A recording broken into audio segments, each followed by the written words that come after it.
আসসালামু আলাইকুম রহমতুল্লাহ। Dear viewers, প্রিয় দর্শকবৃন্দ, রাগ নিয়ে কথা বলতে চাচ্ছিলাম। রাগ খুব খারাপ জিনিস। রাগ কন্ট্রোল করা খুব কঠিন জিনিস।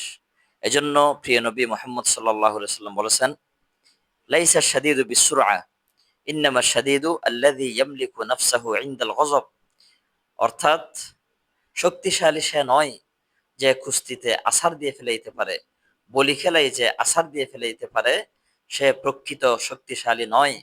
বরং প্রকৃত শক্তিশালী হচ্ছে সেই যে রাগের সময়, কঠিন রাগের সময় নিজের মেজাজ কন্ট্রোল করতে পারে, যে খুব রাগের সময় নিজেকে ধরে রাখতে পারে, সেই হচ্ছে প্রকৃত শক্তিশালী।